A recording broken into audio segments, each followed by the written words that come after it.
and it's 10 lessons. My investor asked me yesterday what you're going to talk about, and I said the title of the talk, and he said, what, you're going to have one slide? Don't do it. It's not so bad. It's actually really fun to build enterprise software.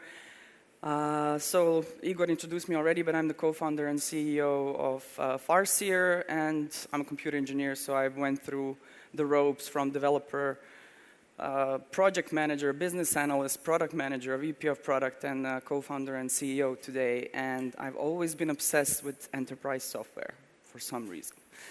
And not just being obsessed by enterprise software per se, but obsessed with its outcomes, what it can bring for the people, right? And like Igor said, enterprise software has a really bad rep. I remember when I started working in a telco company and somebody opened up SAP, like I almost started crying. It was like, is this grown-up life? Really? So it's something that's known to be very rigid, expensive, takes a long time to implement. It's very often user hostile, and sometimes it's just plain ugly, right? So at Farseer, we're trying to really change this from a philosophical perspective first and foremost. Farseer is SaaS for business modeling, planning, and reporting or analysis. And we're a cloud platform that helps customers essentially plan and report on everything that they do in their business. And we target mid-market and enterprise customers, and we help them get rid of legacy solutions, custom-built solutions, and usually hundreds or even thousands of Excel spreadsheets, of course. And in this process of helping our customers, we actually built a lot of cool technology. We built our own spreadsheet component, the no-code modeling engine, and of course, the most important thing, the calculation engine that's kind of humming under the hood of Farseer. Our vision is to become the platform for building any kind of enterprise apps, from accounting, planning, reporting, and beyond. And this is something that was very much informed by the things that our customers were doing with Farseer, and that's actually one of the lessons, so we will dive right in. The standard philosophy of VC and startup world is first you have to sell to startups, then maybe some SMEs, and then you gradually can move up market until you one day reach enterprise after several years. And we actually, in the beginning, did a lot of experiments. We talked to hundreds of customers. We already had some customers in production. And we realized to find product market fit, which is a very difficult stage of every startup, you really have to follow the pain. And there is a lot of pain in enterprise. It's incredible how companies function still till this day. Like 80% of companies still plan, forecast, do what-if scenarios, and report in Excel, basically. And I think this is a very good message for early-stage companies. It's very hard to implement your software in an enterprise because it's about changing the behavior, and changing the behavior is the most difficult thing. And you're changing behavior on a scale, right? So you need several departments to buy in for your technology to live. And pain is the best catalyzer for change, essentially. And if you look at the drawing there on the right, if you're a painkiller, you stand a good chance, of your technology sticking in an enterprise. But if you're a vitamin, it's just so much easier for the customer to give up during the sales process, during the onboarding process, or even after they have been using you for a while. So this is basically how we ended up in enterprise. We just follow the pain. And kind of related to this, in the beginning, we were walking around, showing our MVP to really different customers, different sizes. We were talking to different personas in finance, in sales. We were trying to figure out, whose problem are we even solving? And one of our customers, which is a quite big company, said, this is all really nice, the software looks really cool, we like the spreadsheet approach, the BI, the dragging, the dropping, but we have this problem where we have to plan the revenue, and we have to satisfy 3 different constraints. You have revenue target on top level, you have target for markets, you have target for product categories, and you have target for channels. And all three have to click, right? And this is very hard to do in Excel. And I'll never forget the day when we came back from the customer's office back to our office, and my co-founder and CTO, Lucas, said, like, this is an extremely difficult optimization problem. It's going to be very calculation intense. I said, okay, can we do it? He was like, I'll have the first version out in 2 weeks.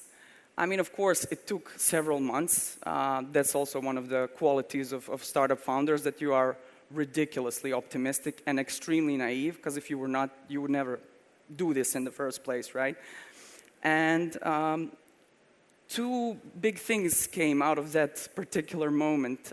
One is the in-memory database. That first customer, that first big problem was the basis of our core technology today. And the second one is, nothing is impossible. And we still have this mindset throughout Farseer and all the departments, and this is something that I'm really proud of. In the beginning, you don't have very much developers. There was just a few of us doing all the work, and basically it was the founding team in the beginning, and you have to really compensate. Enterprise customers want every feature, but you cannot give them that, of course.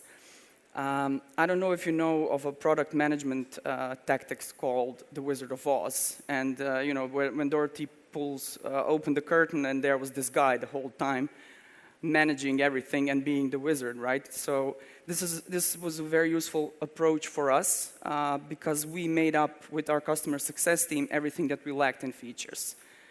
And the customer doesn't care in the end. They want their problem solved. That's it.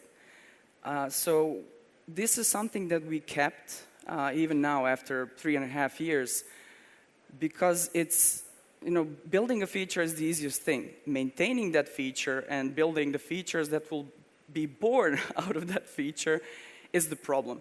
So we don't put anything on the backlog unless it's very important for the customer, or it's very big pain that's repeated oftenly for our customer success team, and they're kind of used to it. That's how things work. We try to be very, very lean and think, not twice but thrice when adding a feature. There's a lot of approaches, in managing the startup. From the beginning, I had the attitude that we have to sell like hell. That's the only way you can stay alive. And staying alive is your #1 priority, especially in the early stages. I mean, it always is, right? But it's much more difficult in the early stages. And I always used to say to the rest of the team, a company that has aggressive sales has 1 million problems. There's so many stuff going on that's like not good, but we will manage it. The company that doesn't have aggressive sales has only one problem. It will die. That's it. And in the beginning, we did all the sales, and we use something that I call all-bound, because we do both inbound and outbound. So if you're wondering, should you do inbound or outbound, the answer is yes, especially in the early stages, until you see what sticks. It's too early to optimize in the beginning. And definitely a good rule of thumb, founders should be active in sales throughout the life of the company, and especially CEO. They're the face of the company. Customers really like talking to CEOs, and you have to be selling or talking to existing customers at least half of your time. Otherwise, you're doing something wrong. One thing that we really learned, in our go-to-market approach, is that you cannot kinda open a market. It's enterprise, and enterprise is all about trust. And to build trust, it takes time and commitment. And this is something that I actually read in the book of Mark Benioff, Behind the Cloud, and he said, we were trying to seagull the markets. Like we would fly over, dump some shit, and fly back. And I was like, oh my God, we're seagulling the markets. So, it was a good attempt. We learned a lot. But now we know that it's about partners or feet on the ground, even your own office, what makes more sense. It's about physical presence in enterprise, and it's about references. You need to have very happy customers, at least a small bunch in the beginning, so other companies that want to implement your product can ask those people, and they're going to be basically your extended sales force. So this was a fun lesson for us. And partners are very good feet on the ground, right? This is a very slow channel, but I think it will pay huge dividends for us. And of course, with this, we also certainly went too soon. If you ask anybody, they will say, don't do partners, do only direct sales. But we're kind of doing a partner incubator where we have 10 partners, and out of those 10 partners, 3 or 4 are kind of working out now. And we also did a lot of mistakes here. Our initial selection of partners was completely random. We didn't really have a clear process, but we were building it as we went along. But the most important lesson was that they're a totally different persona. They're not like your customer. They have different interests. They have different ideas on life, and they want different outcomes. So you need to treat them marketing-wise, sales-wise, technical onboarding-wise as a completely different persona. And what we really did, and that's working out for us, is making them a part of our team. Just, bringing them to the office, they're working with our team, being on calls like at least once per day with them, and it helps them to learn your technology and to really onboard customers on their own. And what we also noticed, this is a very big space for disruption, because big vendors are kind of sleepy and fat and like they don't care. So their partner programs are just deteriorating by the year. And every single partner that we talked to actually told us, we were first at 30% of margin, then we were at 22, then we went to 18, then we lost the marketing budget. So it's essentially, as the vendor grows, they just start cutting the cost because they think, oh, the channel is working, right? And there's no need to invest anymore. Scaling prematurely can definitely kill your company. Like, I think we're screwing up the scale because 75% of companies die in every single fundraising stage. From seed to Series A, 75% dies, and so on until Series D. And I really think it's much easier to accelerate growth when you have world-class retention than try to fix retention problems as you're growing rapidly. We, try to grow fast, kind of to drive the car as fast as possible without making too much damage. And that's kind of the general idea of managing a startup. You have to be fast, but you also have to be careful. So we're really focused on the product, on the user experience, on customer love, as we call it, and on getting a very high NRR, right? Because NRR is a very underrated KPI, and it's a very important one that tells you how much your customers are loving you. And customer love is a nice thing to scale in life. And everything that we do basically in Farseer is around the customer. They're the reason why we're doing this. So they really help us shape the product. But a really interesting thing happened. They also shaped our vision because we were implementing Farseer in enterprise companies, covering their operational planning, financial consolidation, like various processes that are planning-based. But then with time, the champions of Farseer within the company started building all these fun things like ESG module or marketing campaign operations module. And it was really fun for us to see. And it took us a lot of time to even realize that, to absorb it, to examine it. Like, why are they doing this? What is their surrounding? What is their motivation behind this? What are they trying to solve? And we learned that these customers live in the world where you have either SAP or Excel. This is very difficult. So they liked Farseer because of the flexibility and the power to actually build anything by themselves, but with the enterprise crunch going with it. And this really redefined our product vision that I mentioned in the beginning. We now know that we want to be a platform for building any kind of enterprise apps. And this is a very long journey in front of us, but we clearly know where we want to be in 10 years. And this also changed our North Star metrics to monthly active users, and we separate them to builders or modelers and people who are actually using the platform. And this is kind of the key thing that we filter every decision through, right? We compete against the big guys. Our competitors are IBM, SAP, and Oracle, and this is just one part of the list. And we noticed to beat them in competitive deals, we have to be 10x. And beat them we did, right? But we had to be 10x. And this is kind of the customer's perspective.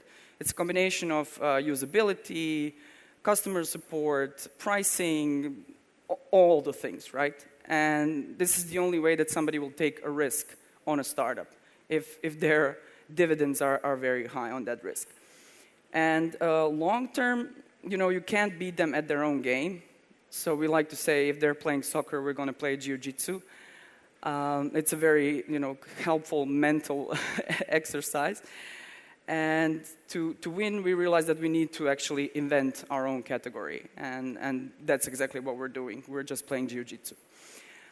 And last thing, definitely, building a startup and being a part of a startup as an employee is one of the best things that will happen to you in life. So appreciate that. Have fun on the journey. It's a very long journey, and you need to be human, and you need to take care of yourself and the people around you while you try to make your success. This is Enterprise Punk, our newsletter. You can go to our website and subscribe. We write about fun things in business, technology, culture, and so on. And you can follow me on LinkedIn. I also write about similar things. And that's it. So Q&A.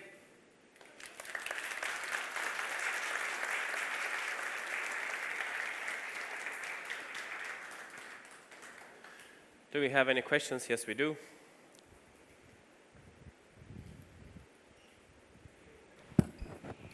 Hey.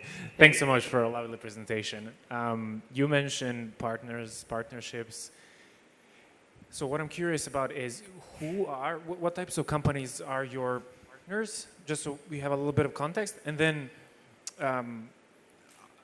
how do you get them to invest so much time and energy to be in your sales calls? I wasn't sure how I understood exactly what that meant. Okay.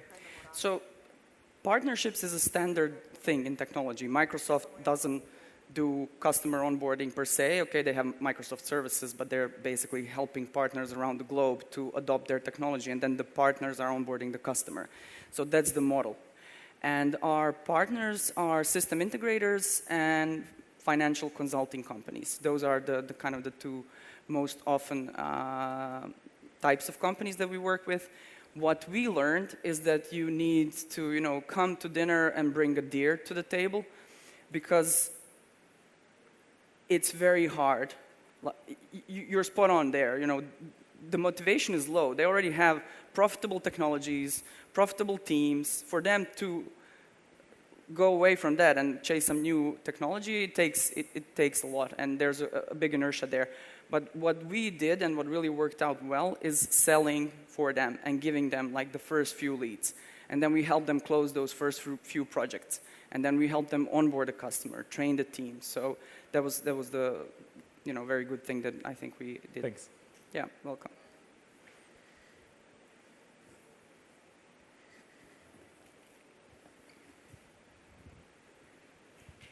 Thank you for the presentation. I had one question. So at the beginning, when you're building a business and you're trying to reach that point where you have a product market fit, how much of a product you actually need to have, proof of concept or MVP, in order to validate the market and try to get some traction? Do you even have to program anything at all? Thank you. I would say yes. It's impossible. We deleted and changed every single line of code compared to our MVP today after 3.5 years. But you cannot just come there with a deck or a Figma. You need to have enough so you can, be sure that you will deliver in a few months. Because those first customers that are probably some proof of concepts have patience if they have the pain. So they will wait a few months, but they will not wait a year. So I think, you need to find a balance depending on the type of the problem you're solving, how fast can you develop everything. So there's no rule, but you need to have something, yeah. Cool. Thank you. Yeah, welcome.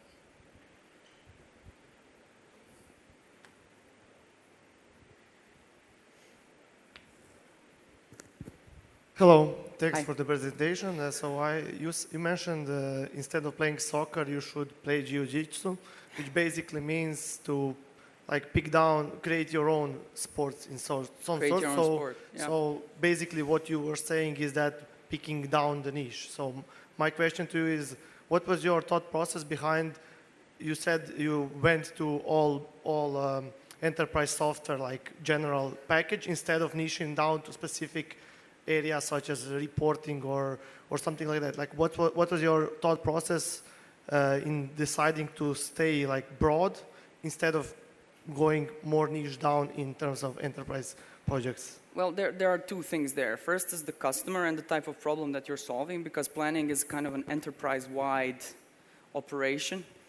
And if you offer them just, workforce planning as a module, it's not going to fly. They have to buy a single solution that everybody in the company is going to use, otherwise there's no point. So that was one of the reasons why we went broad and started building a platform immediately. The second reason is, that we're geeks and we just like to make complex applications. But we learned with time. We even thought about, niching on a specific vertical. Okay, it can be planning, planning-wise, you can be broad, but maybe you can be FMCG specialized. But we actually realized that there is much more in common in that process throughout all the industries than there is in a particular vertical. So this kind of something that made sense logically for us to stay broad. Yeah, so basically easier integration if you have whole package instead of Yeah. being before or after a specific process already. Thanks. Exactly, yeah. Thanks.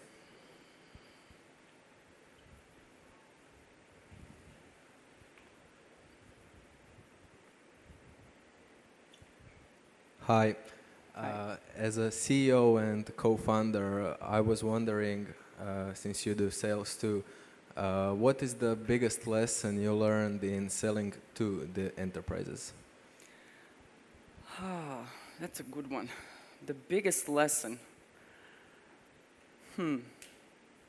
which is a good cue for Vedran.